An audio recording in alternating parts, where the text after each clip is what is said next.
Ce que j'ai pas pu voir, que la paix de Dieu soit avec nous. Donc nos frères et sœurs qui sont sur Zoom, je ne sais pas si vous m'entendez, là c'est bon. Donc ils peuvent appuyer sur le bouton pour pouvoir couper leur son de chez eux-mêmes. Donc comme ça on ne les entend pas. On veut bien parler avec vous, mais à une autre occasion. Ah, c'était Zoom, c'est justement pour ça que je leur dis que... Ah, c'était le Zoom même qui te disait... D'accord. Bon, bah très bien. Sinon, pour info, pour les frères et sœurs qui se connectent sur Zoom, vous pouvez appuyer sur un petit bouton où vous pouvez couper votre propre son. Donc, on va passer à la parole de Dieu. Donc, nous allons continuer avec notre série de messages sur être un véritable disciple de Jésus-Christ. Donc, cela fait déjà quand même un petit moment qu'on est là-dessus. Et nous sommes à notre 15e message aujourd'hui. Voilà. Pour nous rappeler un petit peu où nous en sommes, qu'est-ce que nous avons vu déjà?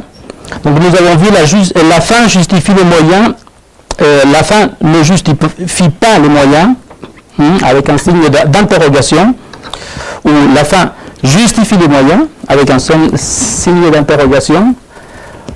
C'était pour dire que nous ne pouvons pas utiliser tout type de... On a vu dans ce message que nous ne pouvons pas utiliser tout type de moyens pour pouvoir atteindre les gens. Il faut, et on a parlé surtout de parler de la parole de Dieu, de parler de Jésus-Christ, de parler de l'Évangile. Après, en deuxième message, on a vu une véritable repentance. Qu'est-ce que c'était une véritable repentance? Le troisième message, on a vu le chapitre 15 de Jean, qui disait « Je suis le cep et vous, vous êtes les sarments ». Et après, bien sûr, on a parlé aussi, dans le quatrième message, on a vu « Demeurez en moi, car sans moi, vous ne pouvez rien faire ». Le cinquième message, c'était les amis de Jésus. Qui sont les amis de Jésus? Qui reconnaît Jésus-Christ comme ses amis? Et bien sûr, on a parlé des disciples.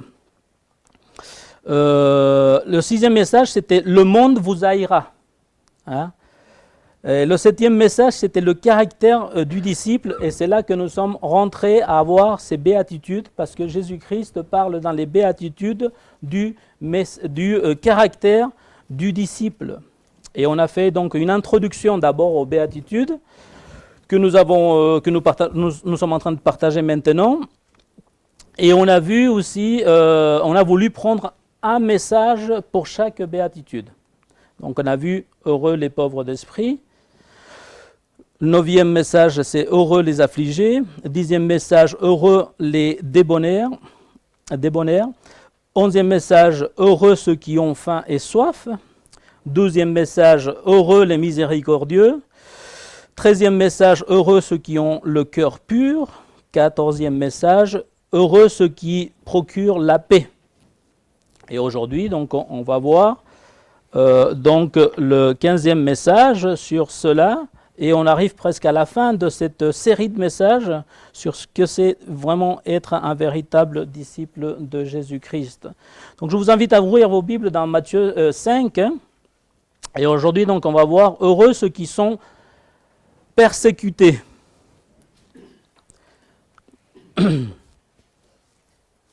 Donc on peut lire à partir du... Au début, on avait pris à partir du chapitre 4, verset 23, parce que c'est à partir de là que ça a commencé, mais après, on a commencé à reprendre qu'à partir du chapitre 5, verset 1, et on va refaire la même chose jusqu'à quand nous arrivons à notre 15e message. Donc, la parole de Dieu dit ainsi, « Voyant la foule, Jésus monta sur la montagne, et après qu'il se fut assis, ses disciples s'approchèrent de lui, puis ayant ouvert la bouche, il les enseigna et dit, « Heureux les pauvres en esprit, car le royaume des cieux est à eux. Heureux les affligés, car ils seront consolés. Heureux les débonnaires, car ils hériteront la terre. Heureux ceux qui ont faim et soif de la justice, car ils seront rassasiés. Heureux les miséricordieux, car ils obtiendront miséricorde. Heureux ceux qui ont le cœur pur, car ils verront Dieu. Heureux ceux qui procurent la paix, car ils seront appelés fils de Dieu. Heureux ceux qui sont persécutés pour la justice, car le royaume des cieux est à eux. » Amen. Donc, sachant que le caractère du disciple, là, dans ces béatitudes, elles sont établies donc par celui qui parle, Jésus-Christ. Elles sont établies ici par Jésus-Christ. Et Jésus leur dit à ses disciples que vous serez persécutés, mais comme on le voit dans toutes les béatitudes, il ajoute donc au début heureux. Heureux, parce que le disciple de Jésus est heureux, non pas parce qu'il va vivre, mais parce qu'il est avec le Seigneur, parce qu'il connaît le Seigneur, et cela lui rapporte une joie. Bon, cela on l'a vu dans l'introduction aux béatitudes, qu'est-ce qui voulait dire vraiment être heureux? D'accord, on ne va pas refaire le message, mais ici, il nous parle de que nous allons être persécutés. Persécutés. Et cela, on a déjà parlé aussi dans le 6e message, qui se rapproche un peu. On a vu quelque chose de semblable. Le 6e message qui disait « Le monde vous haïra ». Parce qu'être persécuté et haïr, c'est à peu près la même chose. Les gens nous persécutent parce qu'ils ne nous aiment pas, quoi, parce qu'ils nous haïssent. Et sa parole nous dit, si on peut y aller voir un petit peu plus haut, dans Jean chapitre 15, verset 18,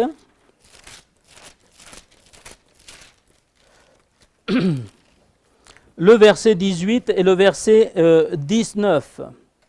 Si le monde vous haït, sachez qu'il m'a haï avant vous. Si vous étiez du monde, le monde aimerait ce qui est à lui. Le monde aimerait ce qui est à lui, mais parce que vous n'êtes pas du monde et que je vous ai choisi du milieu du monde, à cause de cela, le monde vous haït. Donc, si le monde nous haït, sachons que lui, il a été haï aussi, et nous qui sommes ses disciples, qui suivons ses traces, eh ben, nous allons suivre à peu près le même traitement que lui. Nous n'aurons pas à aller sur la croix et nous ne pourrons jamais payer pour les péchés des autres comme Jésus-Christ l'a fait pour nous. Ça, c'est quelque chose que seulement lui, il a fait. Le sacrifice sur la croix, expiatoire de nos péchés, pour le salut de nos âmes, mais nous allons subir certaines circonstances, certaines persécutions, comme lui, il a eu aussi dans son passage sur ce monde. Mais on pourrait poser une question et dire, qui peut être heureux si on vous haït ou si on vous persécute? Dans le verset, donc on peut revenir à Matthieu 5, 10. Donc, qui peut être heureux? Parce qu'il dit ici, heureux ceux qui sont persécutés pour la justice, car le royaume des cieux est à eux. Bon, on aime plus la fin, car le royaume des cieux est à eux. Mais être heureux pour être persécuté, oui, j'aimerais bien m'en passer. Mais si nous sommes des véritables disciples de Jésus-Christ, nous allons vivre cela. Jésus-Christ même l'enseigne ici, en décrivant le caractère du disciple à ses disciples.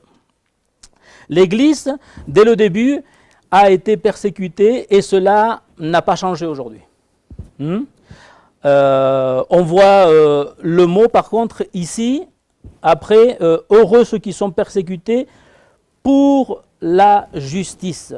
Pour la justice. Et le mot justice, c'est dans cette béatitude, c'est pas la justice humaine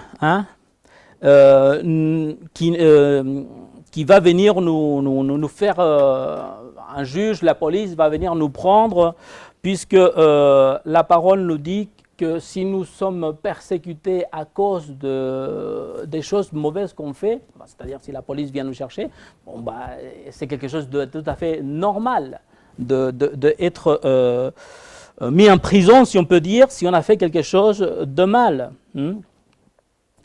contre la loi. C'est juste de payer la faute. Regardons ce qu'il dit Romains 13, verset 1. Romains 13,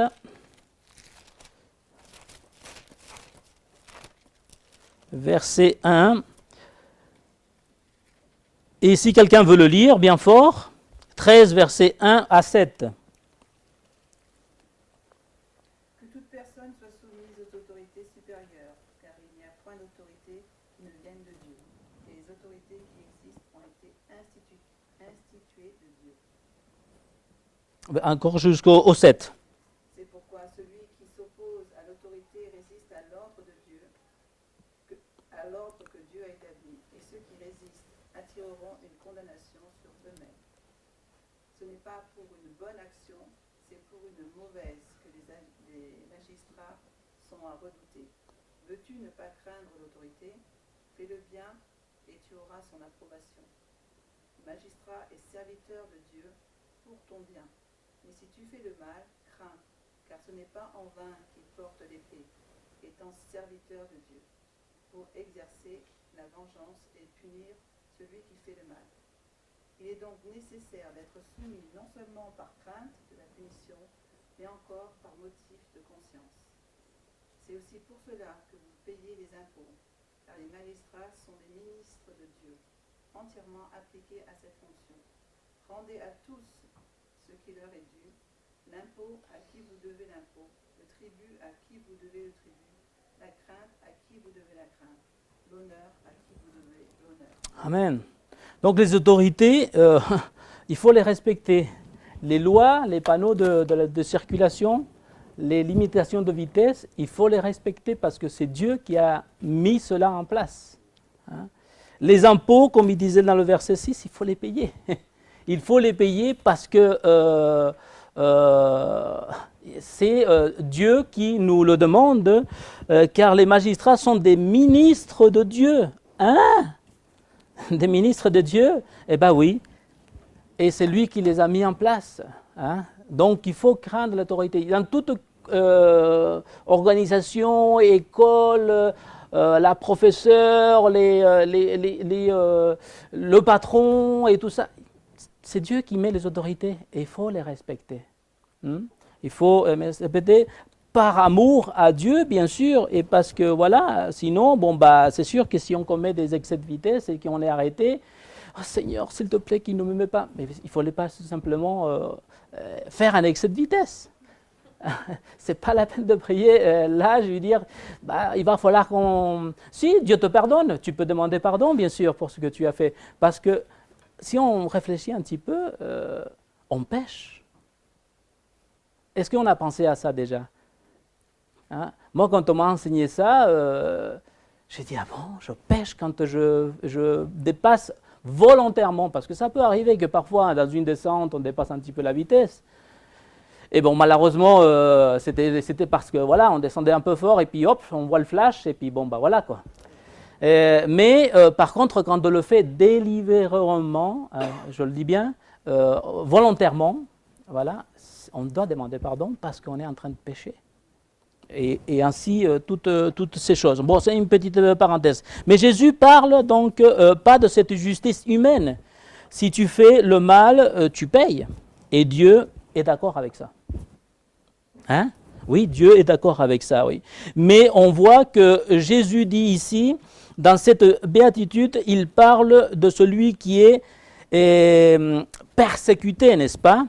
Car il fait ce qui est juste.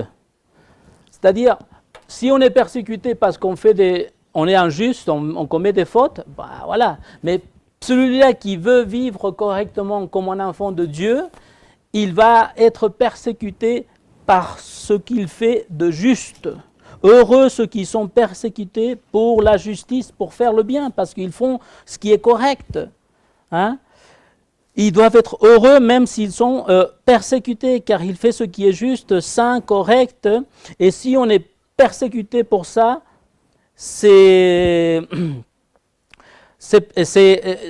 on doit être heureux, dit la parole de Dieu ici. Et pour ça, on peut être persécuté aussi pour faire le bien. Eh bien oui, Jésus-Christ ne faisait pas le mal et il était persécuté. Hein? Donc parfois on va vivre de toutes nos forces selon la parole de Dieu et on va essayer d'être correct et malgré tout cela, on va être persécuté. Mais ce n'est pas que Dieu soit injuste, sinon que Jésus-Christ, il enseigne ici à ses disciples, il leur dit « Heureux ceux qui sont persécutés pour la justice, car le royaume des cieux est à eux. » La Bible le dit, nous sommes en train de le lire. Le diable déteste que nous commençons à vivre une vie correcte. On peut être sauvé, on reçoit l'évangile, mais après, essayer de marcher avec le Seigneur, avec Jésus-Christ, ça c'est autre chose. Essayer de vivre comme un chrétien, ça c'est autre chose. Nous ne sommes pas sauvés par les œuvres, nous sommes sauvés par la foi. Tu es sauvé, oui d'accord, mais notre vie sur cette terre va dépendre de beaucoup comment on va la vivre. Mais malgré que parfois on veut la vivre correctement selon la parole de Dieu, eh ben nous allons être persécutés. Donc le diable déteste ça. Quand on commence à vivre avec le Seigneur, tant que vous êtes là, ah, il est chrétien, voilà, il a dit il va à l'église, ça va, il s'assoit et puis il part. Mais essayons de vivre une vie vraiment véritablement chrétienne, comme un véritable disciple de Jésus-Christ. Et le diable, il n'aime pas cela. Et nous sommes plus que vainqueurs en Jésus-Christ. Si tu commences à vivre comme un véritable disciple de Jésus-Christ, tu seras persécuté. Mais soyons heureux. Hein, heureux. Regardez ce qu'il dit le verset 11. Matthieu 5.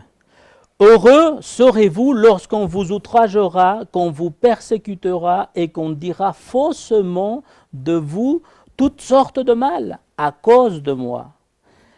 À cause de moi. Quand on est vraiment différent, il y a une persécution.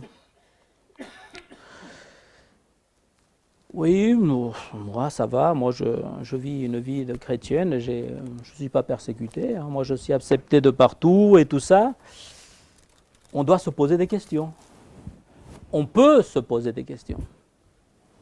Cela ne veut pas dire que nous ne sommes pas enfants de Dieu, mais bon, la Bible dit que les enfants de Dieu vont être persécutés.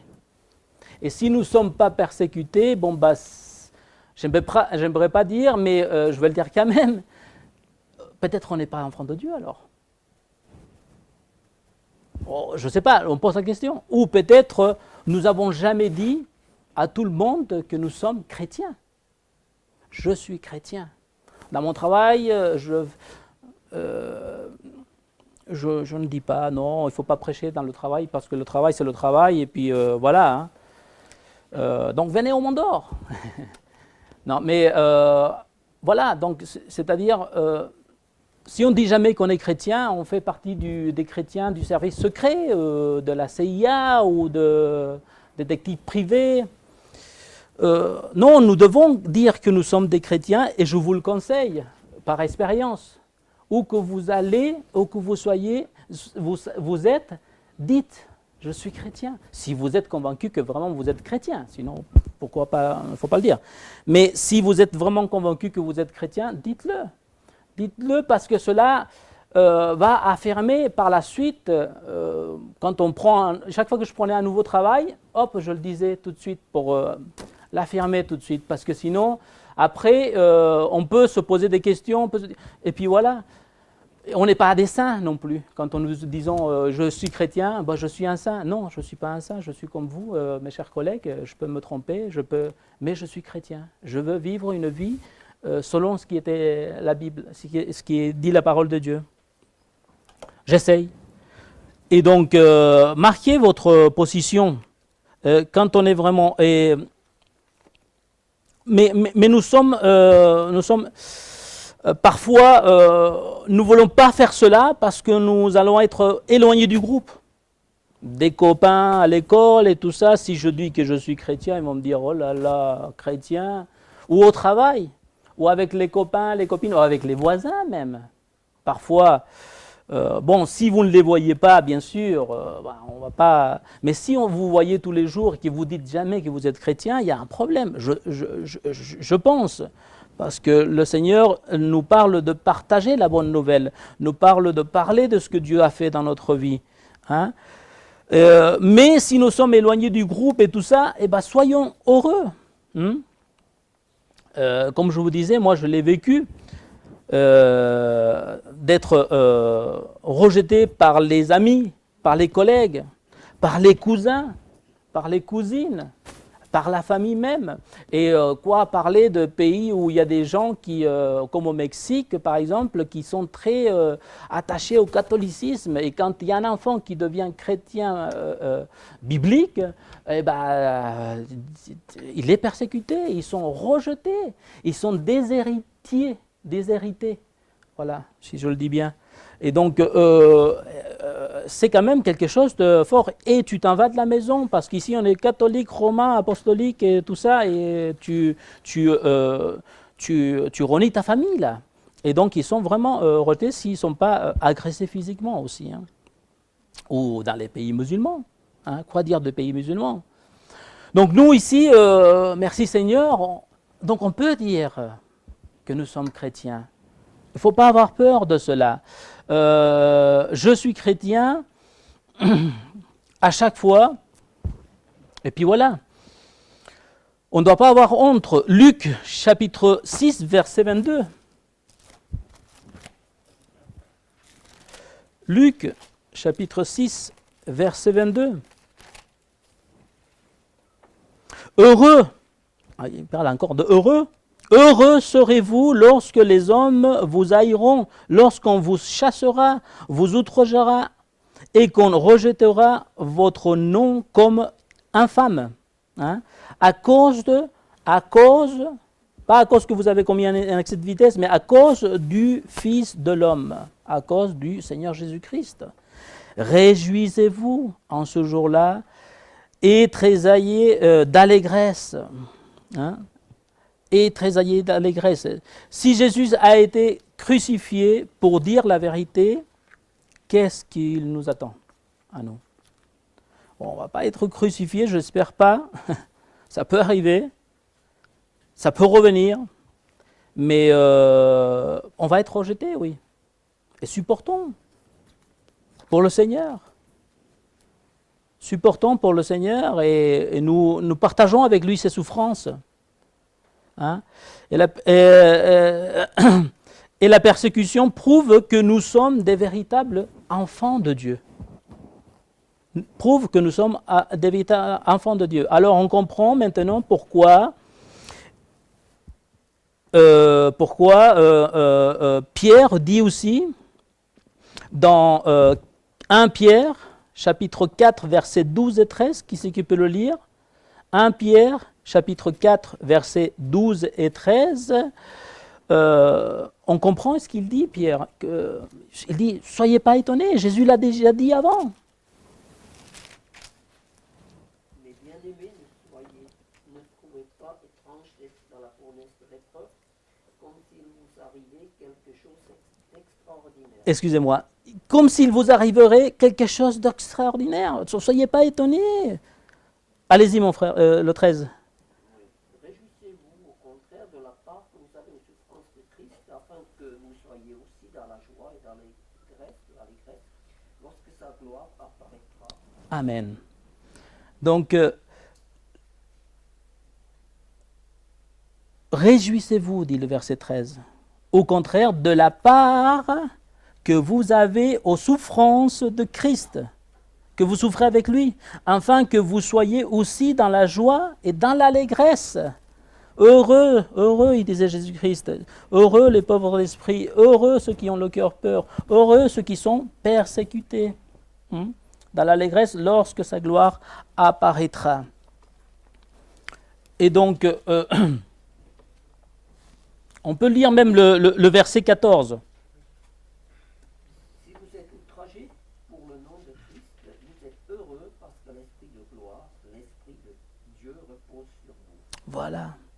Si nous sommes persécutés, outragés, eh ben c'est que nous avons le Saint-Esprit dans notre cœur. Et ça, c'est dire, si je suis persécuté, d'accord, on me rejette, on me pousse, on ne veut pas manger avec moi à la cantine parce que je suis chrétien, j'ai dit que j'étais chrétien, je n'aurais jamais dû dire ça. Non, sois heureux, sois content parce que le Saint-Esprit habite en toi, parce que ça prouve que tu es un enfant de Dieu. Et ça, quand on le comprend, vraiment, c'est rien, quoi. Donc, si nous sommes persécutés, c'est que nous avons le Saint-Esprit en nous. Actes chapitre 5, verset 40. Allons lire Actes chapitre 5, verset 40.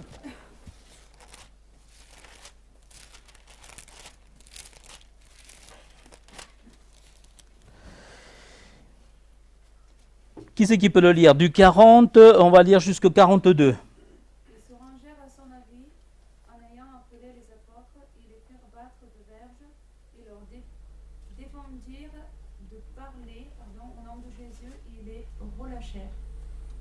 Jusqu'au 42, jusqu'à la fin. Mais tu peux aller à 42 s'il te plaît. Oui.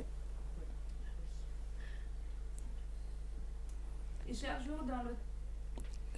Les apôtres. Pardon, les apôtres se retirent devant le Sanhédrin, joyeux d'avoir été jugés dignes de subir des outrages pour le nom de Jésus.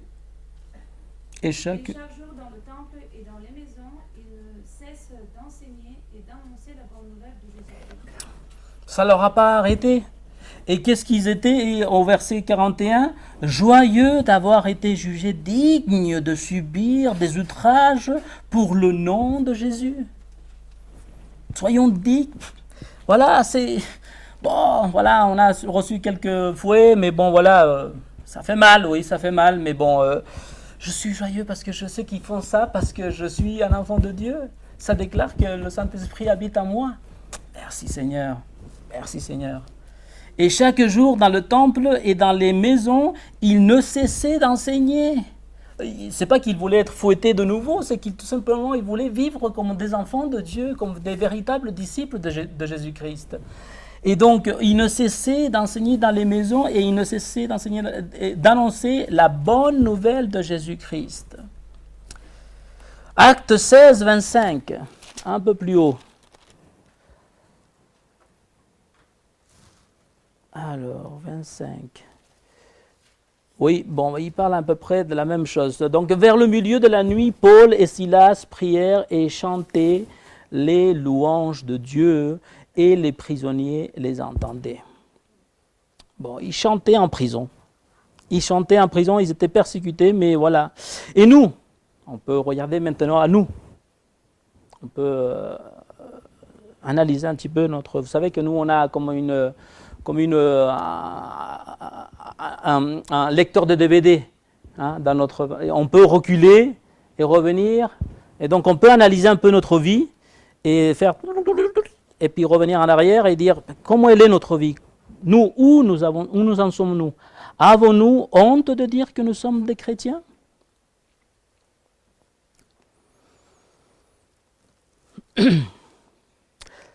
La vie de chrétien, il ne s'agit pas que de venir le dimanche à l'église. Pas seulement ça c'est une bonne chose, bien sûr, c'est une très bonne chose de venir apprendre la parole de Dieu, de louer ensemble, de glorifier notre Dieu ensemble. C'est quelque chose de bon, mais le christianisme, il ne s'agit pas que seulement du dimanche ou du mardi ou du mercredi ou du jeudi, c'est toute la vie, toute l'année, tous les jours de notre vie. Et dans le monde, il y a des persécutions, comme on disait tout à l'heure. Il y a des familles entières qui sont tuées pour Jésus-Christ. Il y avait notre sœur qui nous parlait, Françoise Pédo, je n'étais pas là, mais en voyant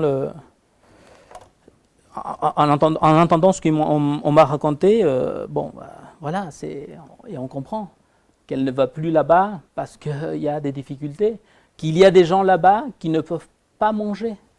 Parce que bon, c'est pas que les chrétiens, mais aussi les chrétiens, ils sont persécutés. Ils sont, voilà, mais eux, ils continuent à témoigner, à dire nous sommes des chrétiens. Et c'est ce qui freine beaucoup ces gens méchants qui voudraient bien les tuer, qui se disent mais je ne peux pas tuer quelqu'un qui ait des enfants. Je ne peux pas tuer. Mais voilà, je pense qu'il y a quand même une conscience qui travaille là. Hein, et Dieu, bien sûr, et les prières de tous nos frères et sœurs du monde entier, et surtout ici en France, nous-mêmes aussi qui prions pour elles chaque mercredi, et pour chaque frère et sœur qui partage la bonne nouvelle. Donc pourquoi nous sommes heureux Comme Jésus le dit ici dans les béatitudes que nous sommes en train d'étudier. Pourquoi nous sommes heureux quand nous sommes persécutés? Car cela montre que nous sommes un enfant de Dieu. On le répète, même si nous voulons être seulement un chrétien du dimanche, comme on disait tout à l'heure, du service peut-être secret, hein, vous serez aussi persécutés. On sera aussi persécutés. 2 Timothée, chapitre 3, verset 12. Qui c'est qui peut le lire, s'il vous plaît? 2 Timothée, chapitre 3, bien fort, 3, verset 12.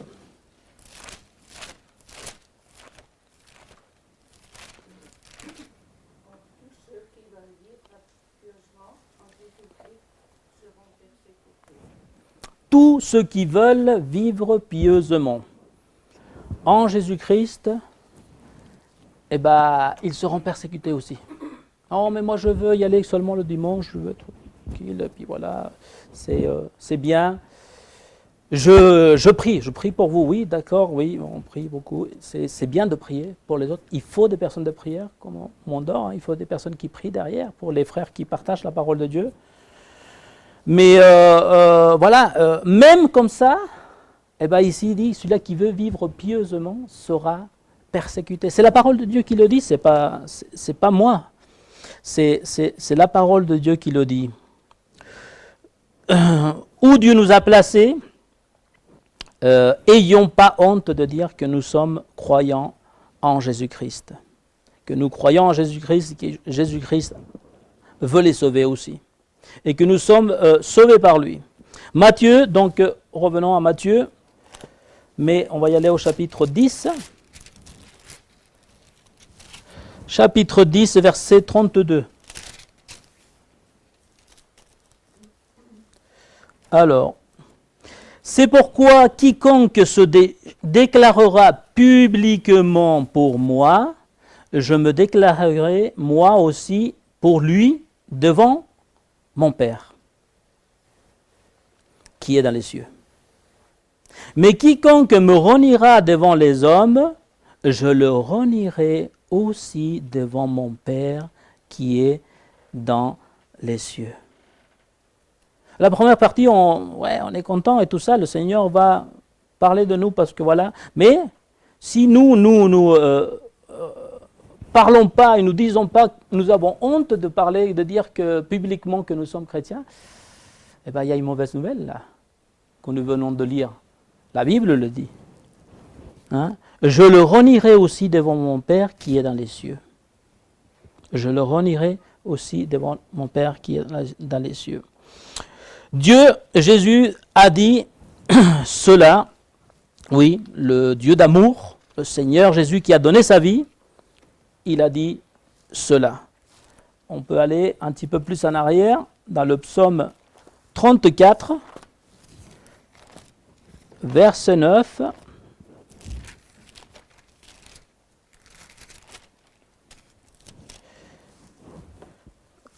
Et le verset 9 et le verset 10.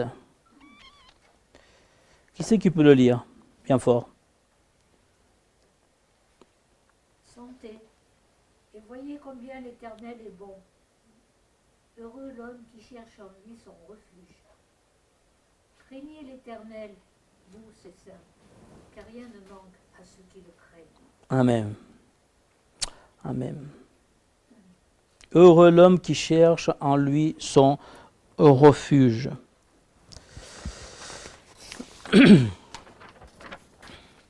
Donc il est heureux le croyant qui est persécuté car il sait qu'il vivra avec Dieu au ciel et toute une éternité. Encore un autre passage, 2 Timothée. On revient à 2 Timothée. Je sais que vous aimez bien lire la parole, donc on y va. Non, c'est vrai? C'est pour ça qu'on partage bien la parole. On va à droite, à gauche. Donc 2 Timothée, chapitre 2, verset 11. Qui c'est qui peut le lire? Bien fort. 2 Timothée, chapitre 2, verset 11. Cette parole est certaine, si nous sommes morts avec lui, nous vivrons aussi avec lui. Si nous persévérons, nous régnerons aussi avec lui. Si nous le renions, lui aussi nous reniera. Si nous sommes infidèles, il demeure fidèle, car il ne peut se renier lui-même. Bah, bon, quelle joie quand même, hein? Quel repos, comme on chantait tout à l'heure. On peut se reposer en Dieu et en ses promesses. Mais cela n'est pas une excuse pour ne pas dire, bon, bah voilà, bon, de toute façon, il ne va pas se renier à lui-même, et puis voilà. Mais c'est une joie de pouvoir voir la parole de Dieu, comment Dieu, il nous aime d'un amour éternel.